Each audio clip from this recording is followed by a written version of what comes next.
El programa de estancias infantiles para hijos de madres trabajadoras y padres solos atiende a unos 300,000 niñas y niños en el país. Por cada menor, el gobierno mexicano paga de 950 a 1,800 pesos cada mes, pero este año su presupuesto fue reducido casi a la mitad. La protesta por este recorte ha crecido dentro y fuera del Senado, pero los morenistas dicen que los menores no serán afectados y lo que combaten es precisamente la corrupción. Veamos el contexto. Que se sancionen los abusos, pero que no se recorte presupuesto es el reclamo de un grupo de senadoras. Este año el programa de estancias infantiles sufrió un recorte que es casi la mitad del aprobado en 2018, lo que ha generado protestas en varios puntos del país. Pero según la Comisión de Presupuesto, se detectaron varios desvíos de recursos y desatención a menores. La senadora de Movimiento Ciudadano, Patricia Mercado, pidió escuchar a quienes operan las estancias, pues ofrecen servicio en comunidades donde no hay otras opciones para trabajadoras sexuales del campo y otros trabajos eventuales o informales. Y la panista Josefina Vázquez Mota solicitó reconsiderar la medida. Esta reducción presupuestal pone en riesgo no solamente la atención de miles y miles de niñas y niños, sino también el trabajo de sus madres, de sus jefas de familia. A esta demanda se sumaron Nubia Mayorga y Nancy de la Sierra Aramburu del PT, Gabriela Benavides Cobos del Verde Ecologista y Lili Telles de Morena. Marta Taglia de Movimiento Ciudadano señaló que el recorte se hizo de manera indiscriminada y sin un diagnóstico. El programa nació en 2013, actualmente atiende a 315,000 menores en 1,284 municipios, dota de 950 pesos mensuales a la persona responsable de la estancia infantil por cada niña o niño de entre 1 y 4 años. En el caso de niñas y niños con discapacidad, reciben 1,800 pesos mensuales por menor. Además, las estancias afiliadas podrán recibir un apoyo de hasta 70,000 pesos para adecuación, compra de mobiliario y equipo. El método está cambiando. Ya no se le va a pagar directamente a las personas que tienen la guardería. El dinero se va a dar a los padres y madres de familia. La morenista Marta Lucía Micher dijo que la medida busca resolver un asunto de corrupción. Pero se han encontrado guarderías sin niños ni niñas y lamentablemente tienen que pagar algunas otras que sí lo están haciendo bien. Punto y contrapunto. Primer tema de discusión esta noche de miércoles y como cada miércoles, Lisa Sánchez, directora general de México Unido contra la Delincuencia. ¿Cómo estás, querida Lisa? Muy bien, buenas noches, lindo miércoles. Así es. Eder Guevara, fundador de Morena y antropólogo. ¿Cómo estás, Eder? Hola, buenas noches, muy bien, gracias. Alfredo Lecona, activista y analista. Queridos. ¿Cómo estás, querido? Fernanda Caso, abogada y conductora aquí de Foro TV, ya la conoces también. ¿Cómo estás, Fer? Muy bien, un gusto estar por acá, Genaro. Oigan, empezamos primero con nuestro compañero de la 4T, con los puntos. Me imagino que va a haber muchos contrapuntos. De entrada, a mí me parece muy desafortunado el hecho de que el secretario de Hacienda, Carlos Ursúa, acabe de decir, pues mejor vamos a darle el dinero directamente a las familias para que los abuelos y las abuelas los cuiden a los niños, ¿no? Yo sí he visto un error tremendo con el recorte que ha habido para programas de género, para las divisiones que ha habido también en las secretarías, las unidades de género, unidades de atención a la mujer, con la no designación de la titular de mujeres, que todavía no hay titular de mujeres, y ahora con este recorte de las estancias infantiles. No entiendo qué está pasando. Un gobierno que en teoría está empujando la paridad, un gobierno que tiene casi 50% de mujeres secretarias. No en teoría, histórico, en realidad. histórico, no, porque en el ampliado ya no. Si ponemos el ampliado ya no son 50%, sino está como en 35, casi 40, ¿no? Pero lo cierto es que es el gabinete con el mayor número de mujeres en la historia de México. Y al mismo tiempo hace esto, al mismo tiempo recortan en ese tipo de proyectos. ¿Cómo lo ves tú? Pero no es circunstancial, no es casual, perdón. Hay una serie de observaciones que se han hecho, hemos insistido mucho en esta situación de los excesos que se estaban cometiendo. No hay un solo programa, una sola dependencia que no haya sido trastocada por la corrupción o por la ineficacia de los gobiernos neoliberales. Aquí hay un sistema de semáforo, un mecanismo de evaluación que el DIF implementaba. Son muchas las estancias infantiles que tenían el semáforo en rojo por 3 razones principales que se está investigando y se va a judicializar. También otra razón era porque tenía registradas, una sola estancia, tenía registradas hasta 50 infantes y solo había 10 en realidad. Y otro motivo por el que el DIF, desde los gobiernos anteriores, puso semáforos en rojo es porque habían tenido más de un accidente al mes. Y resulta que esas estancias que tenían semáforos en rojo jamás fueron cerradas. Y por eso Andrés Manuel trae a colación el tema de la guardería ABC, porque se está cometiendo, estaban siendo omisos. Había riesgo en estas estancias que se tiene que evaluar porque eran los semáforos en rojo de cada uno de las situaciones por las que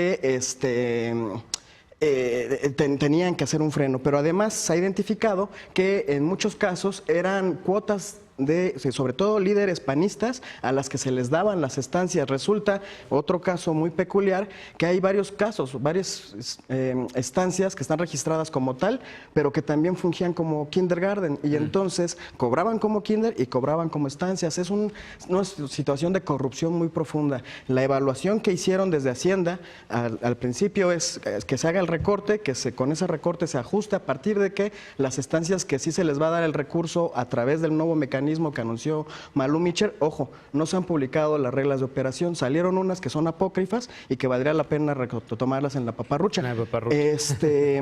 Pero con el recurso que se está destinando, se calcula que va a alcanzar para atender la necesidad. Ahora, ese es un tema.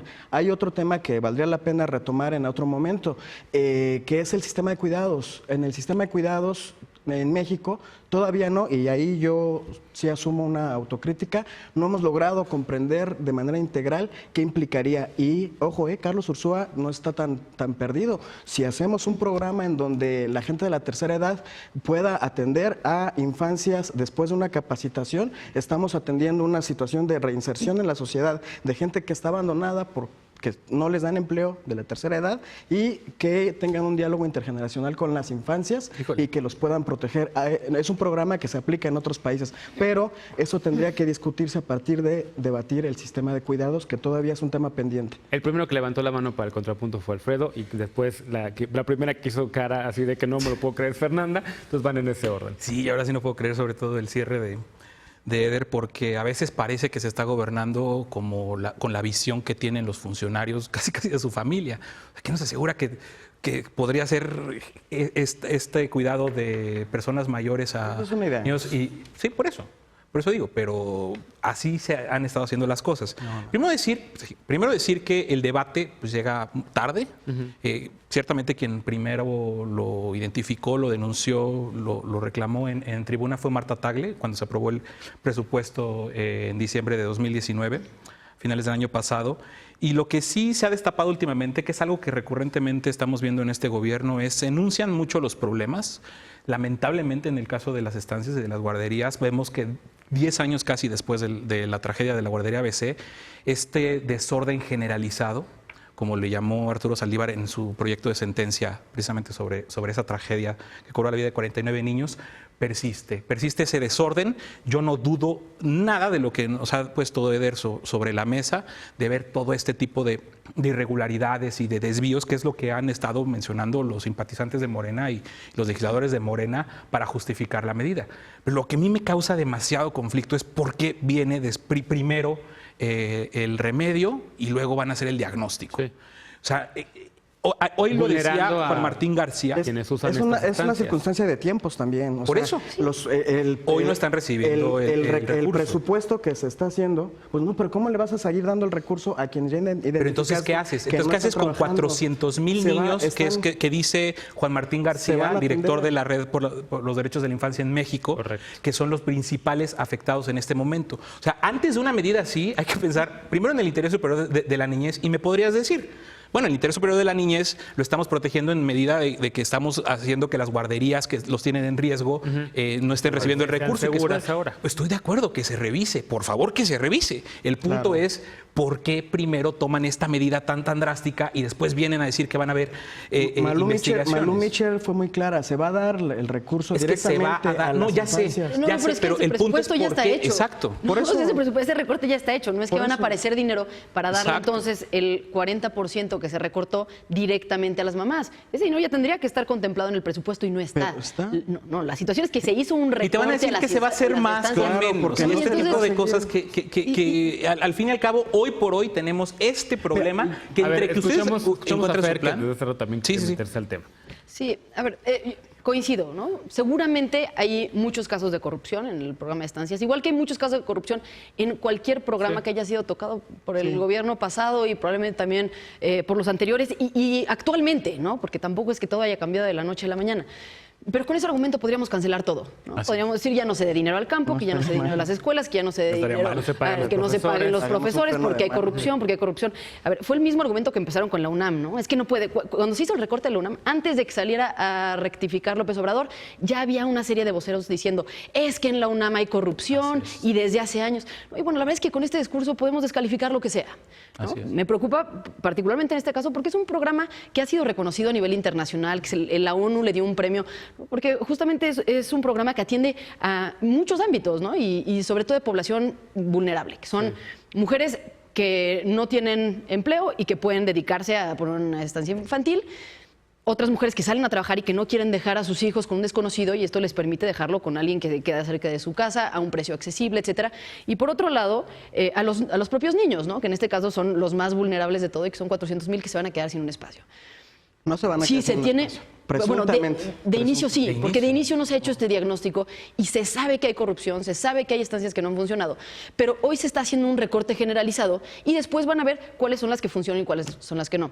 ¿Cuánto tiempo va a tardar? Ya está el diagnóstico del DIF, las evaluaciones del DIF. Pero no han podido salir a dar un documento diciendo de estas 200,000 estancias que se revisaron o 100,000 estancias que revisaron, tantas fueron buenas, había tantos niños en ellas, tantas no, en tantas se puede mejorar si se siguen unas medidas. Ese documento no existe, simplemente se hizo un recorte y está afectando a un programa que ha sido exitosísimo y que realmente puede ayudar a muchas mujeres a integrarse a la vida laboral o a tener las actividades que quieran mientras alguien cercano de confianza se puede encargar de los niños. A ver, antes de que nos dé también su comentario, Lisa, yo nada más pregunto, ¿no estábamos diciendo que ya iba a cambiar la técnica por la política? No habíamos dicho que la tecnocracia, los argumentos, este diagnóstico que están haciendo, el que presentó Ursúa y demás de corrupción y de que había unos, son argumentos, pues sí, que tienen que ver con, en efecto, un diagnóstico que parte por la técnica y que está ignorando lo político. Y lo político es que estas mujeres necesitan esas estancias infantiles para poder ir a trabajar,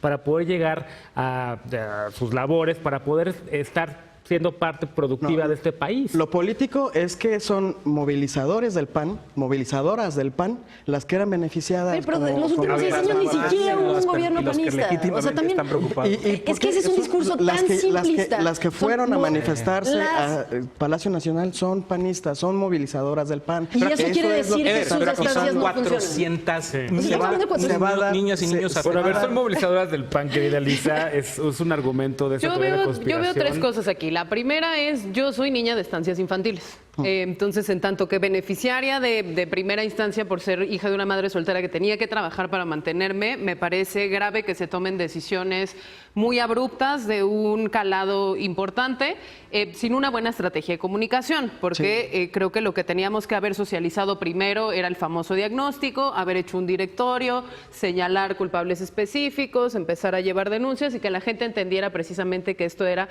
en favor del fortalecimiento del programa y no en el tenor de cancelar o reducir el programa en meros términos económicos presupuestales.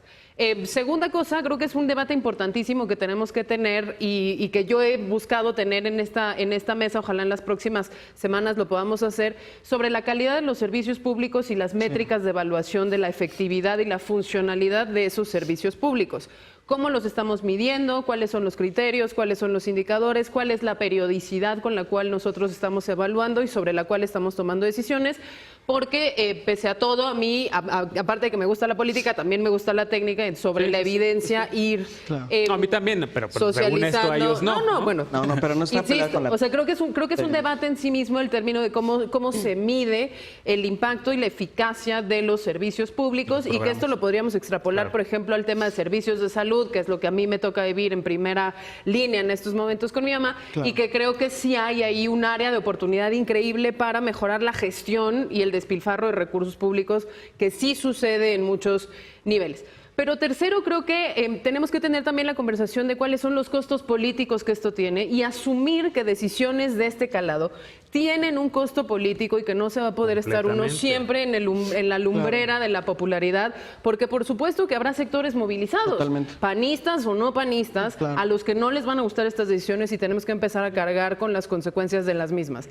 Dicho eso, desde la perspectiva de género, sí me parece que decisiones como esta tienen afectaciones muy asimétricas sobre las mujeres que de por sí cargan con la economía de cuidados al margen de las estancias 1. Y más decir que ahora las abuelas y los abuelos se van a encargar de esto, ¿no? Pero bueno. A mí justo lo que más me molesta Invisibiliza también el tema de los cuidados. A mí lo que me molesta mucho de este tipo de decisiones y de esta forma reactiva del nuevo gobierno es que se podrían evitar estos costos políticos. O sea, ¿qué panista que está sacando hoy raja de todo esto definitivamente podría salir a decir algo así, apropiarse de hashtags y de etiquetas a favor de una promoción más personal que de otra cosa, si primero se hubiera empezado por lo que se debía de hacer? O sea, si se hubiera anunciado este problema, estaríamos teniendo otra conversación. Yo francamente tengo casi la certeza de que no pueden ahorita hacer el diagnóstico de todas las irregularidades, porque es un universo impresionante de guarderías y de estancias. Sí. Entonces están administrando el disgusto con lo mismo de siempre. Es el PAN, es la mafia del poder, es la corrupción y no se puede seguir tomando medidas de este tipo. Pero último comentario porque ya se nos acaba el tiempo, nos quedan 15 segundos. Insistir en que se tiene que hacer una evaluación de fondo del sistema de cuidados. Tiene que haber un debate de fondo en ese tema que no existe de manera autocrítica. Y la otra es, en algún momento tendremos que asumir los costos políticos también de estas decisiones que se están tomando. Por supuesto que tiene que ver ahorita estas decisiones con la corrupción y con los malos manejos y la ineficacia de los gobiernos anteriores. En algún momento, a partir del diagnóstico que tiene el gobierno y que tenemos con los presupuestos aprobados, tendremos que asumir si fueron o no fueron exitosas estas medidas. Es otra cosa. Pero ya cuando el daño está hecho, en este momento, por supuesto que estamos convencidos de que el recorte presupuestal tiene que ver con que con menos dinero se puede hacer lo que no hicieron los gobiernos anteriores. Sin duda, pero otra vez sí, pero aquí no es de guión el gobierno de manera directa, y que creo que es una de las ventajas de este programa, que estás involucrando a la sociedad en la solución, ¿no? No es un burócrata el que está, o un funcionario público el que está cuidando a los niños, es la propia sociedad involucrándose y participando. Y es que aparte Andrés Manuel, ¿cómo empieza a construir los discursos? O sea, ayer terminó atacando a la sociedad civil, a la llamada sociedad civil, que no les va a dar recursos y demás, y es como, dude, son dos temas. Pero estaba hablando de Josefina Vázquez. Si quieren, luego recuperamos el tema de la sociedad civil y los apoyos que recibían del gobierno. Vamos a una pausa regresando. ¿Dónde deben trabajar los expresidentes de la República? No te vayas, esto es Punto y Contrapunto.